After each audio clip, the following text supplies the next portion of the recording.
Good morning. And I am saying morning because I'm sitting here with my cup of coffee and it's morning for me. I realize that you won't be necessarily watching this in the morning. It doesn't matter. I woke and thought this morning I need to, because it's cold outside and I can feel my chest is starting to feel congested again. And I thought I'm going to get a nice warm hot coffee and come here and tell you the story of Chloe, because this is a very recent story that happened and the most beautiful demonstration of how spirit has this incredible ability to influence our movements and our thoughts. And it's kind of like sometimes they can just be this stream of consciousness into us. And the blessing is that they know so much more than we do, and they love to validate the fact that they can communicate with us. And so in this particular story is about a little girl named Chloe. She's a year and a half old. And this couple came to me for mediumship reading to connect with loved ones in spirit. And they asked if they could bring their daughter Chloe. And I said, absolutely. She's a year and a half old. And, you know, you can always entertain a child while you're in the middle. At least I can. I mean, I absolutely adore them. Anyway, in comes mom and dad with Chloe. And Chloe is this most adorable little blonde girl, ponytail on top of her head. And she's not playing shy at all. She eased right into the sanctuary space. It was really, really lovely. So I thought, well, this is going to be great. So then mom and dad sat down on the couch and Chloe was sitting on mom's lap. And dad's father started to come through. And so I'm talking to dad's father and we're having, you know, validation and having some touching moments. And Chloe looked over, she's sitting on her mom's lap facing me, and Chloe just turned her head like this to look at her dad. And in that moment, I heard Chloe speak. Now, Chloe only says verbally, mama and dada, but I heard Chloe say, "It's okay, Dad, I'm here for you." And I said to the parents, hang on a second. I just heard Chloe speak. And so I told them what I heard.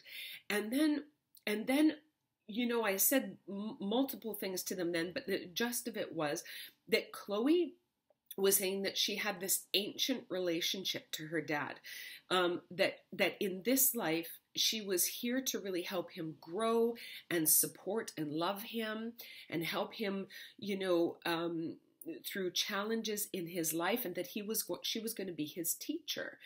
And the parents were laughing because they're like, we already know that, like we feel that. And I said, it's not that the relationship between you, Mom, and Chloe isn't important, but Dad and Chloe have gone back a long time, and it was just like this. It was like Dad was apprentice and Chloe was this little teacher here to guide him and really, you know, bring him to some amazing aspects of himself, even to find healing in some ways. And so it was just so beautiful. And in the beginning of the session, I had given Chloe this little deck of kind of message cards, oracle cards kind of thing. They're only the size of like a business card. And so Chloe and her mom left the couch and they were sitting down on the floor, and Chloe was playing with these cards. And by the way, they're cards that Bridges for Women puts out here in Victoria. And if you haven't got a deck, find out how you can get some. Just look up Bridges for Women. It's a program for retraining women who have been abused or in challenging relationships back into the workforce and that kind of thing. It's a wonderful program. And I have bought several of these decks from them, which are really sweet. They have these wonderful messages on them. Anyway, Chloe's on the floor with her mom playing with these cards, and I'm still talking to Dad. And so, and I'm talking a little bit about his relationship to her.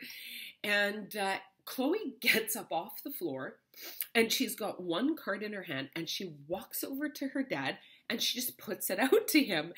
And I laughed and I said, I think you better read that card.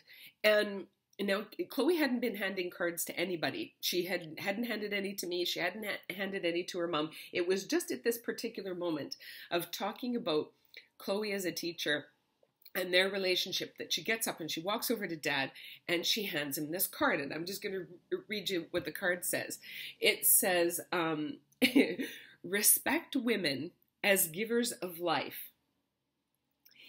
Teach self-respect to young girls and women, and recognize children as gifts, teachings that need to be shared. Well, we just all burst into laughter because it was so much in alignment with what we had just been talking about. And so we thought, holy, like it was just this really beautiful moment. And I thought, okay, she's, it was if you had been there to watch it, it was just this really inspirational moment, but she was not finished. So she goes back and she's playing with cards on the ground, and I'm doing more of the mediumship and talking to loved ones. And then a grandmother of Chloe's mom starts to come through, and we had initiated that, through her name, and she was able to come through and validate that it was her there. And so mom gets back up onto the couch with Chloe. And but Chloe's brought the cards with her now, and so she's sitting back on Mom's lap on the couch, and they're both looking across at me, and Grandma's talking about the lamp, and she's talking about her recipe book, and Mom having the oldest one, and she's going on about all this stuff, and it was really, really lovely. And Chloe takes one of the cards and she looks directly at me, and she was so a year and a half old. She has an incredible dexterity with her fingers. So she's looking straight at me on her mom's lap, and she's got this card in her hand like this, and she stretches it straight out to me, and then she goes, bend. And she's looking me right in the eye, and she just bends the card in half. And I laughed, and I said, because of course I couldn't see it from where I was sitting, and I laughed and I said, Mom, you better take that card and read it right at this moment. And so the mom grabs the card and she opens the card back up, and it says, pass on the grandmother's teachings. It's important to know where you came from and your grandmother's ways. Well, now we're all just losing it. They're shocked, and I'm pretty surprised because now Chloe has been a messenger twice. She's been influenced twice with very specific cards, and very directly, do you know what I mean? Like not even dropping them, walking up, handing one to her dad, sticking out her hand, looking right at me and bending this card in half. She was just communicating. They were communicating so beautifully through her. And the last thing she does is, I have this animal medicine book, and it was on the floor in a basket. And so, we're continuing with the mediumship and talking about how wonderful this is. She's being very influenced by her ancestors to make these movements within the room with us. And she walks over to and brings me my animal medicine book. But she goes and gets it, and she walks over to me and puts it on my lap.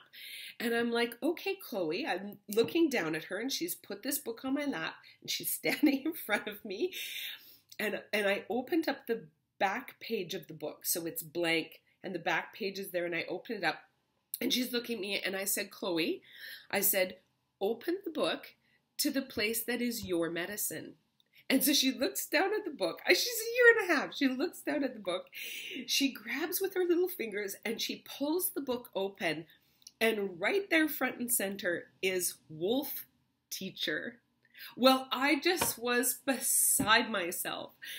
So, it's the story in itself it's hard to put to words. The magic of having spirit move through a being who is so incredibly unfiltered. She has nothing in her mind that says, I can't bend that, I can't do that, I shouldn't say that. She's not piled in with thoughts of her day or her work or money or anything. She's this perfect, beautiful little filter where her grandmother and her grandfather and her great-grandmother and all of the love of spirit was just moving her within the room in such a powerful way.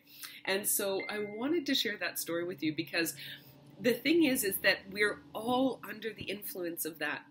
Chloe was just in the flow of that influence.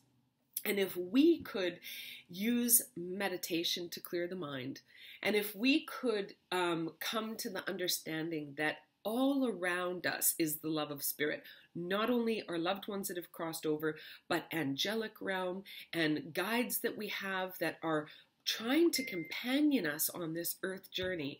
If we could understand that we are really in the influence of that to the degree that we are out of our head, we can have a truly remarkable experience here. I just want to tell you one more thing. In mediumship, of course, Diana and I, when we're working, this is what we're doing, is we're leaving the mind behind.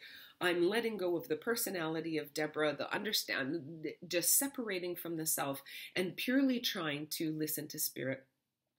But oftentimes, they're influencing us as mediums, even when we don't know it. One morning, I woke up in the morning, and I thought, I have to get my wedding ring clipped off. And I had a group reading that night, but I was impulsed in the morning. My wedding ring was quite tight. I need to get my wedding ring clipped off. I woke up, I went straight down to the jeweler, had my wedding ring clipped off. I then went to the group reading that evening. And in the group, there was a woman, and her mom was coming through. And so her mom came through and gave lovely validations. We knew it was her. And then all of a sudden, the mom says to me, Deborah, I got you to cut your ring off this morning. And I was like, what? And so I said to the woman, your mom just told me that she influenced me to cut my ring off this morning. Well, the woman just was in tears, and she said, Deborah, that was one of my questions. When my mom was sick in the hospital, she wasn't consciously aware. I had her wedding ring cut off, and I felt so guilty about it, and I wanted to know if it was okay that I had done that. Isn't that remarkable? So even, as a medium, there's lots of times where I'm aware that we're under the influence, but there's so many times too that I'm not aware that we're under the influence. I went once down to a music store in the middle of the afternoon and rented a drum and a guitar for two of my sons. Out of the blue, completely out of the blue. There was no conversation about them playing music. There was no them asking for drum or guitar. I just, all of a sudden, impulse went down, rented this stuff, picked my boys up from school. I'm so happy about it. And they were so happy about it. And we get home and they're setting stuff up. And I have a reading at 4 o'clock. Well, I'm sitting in the reading. And who's the first gentleman through? A young guy who was a musician who played guitar and drums. And I was like, you have to be kidding me. Do you know what I mean? It's so remarkable. So, let's just tune ourselves in, if we can, to the aspect that it's not just happening to a medium, and it's not just happening through a little 1.5-year-old girl. It's happening for all of us. If we expand ourselves in love, we do some meditation to let go of the mind, and and we just have some faith that they're there trying to help us in this earth walk, in this earth journey. End of my story. Not exactly 2 minutes, but I thought it was worth it. Thanks for spending my morning coffee with me, and much love to all of you.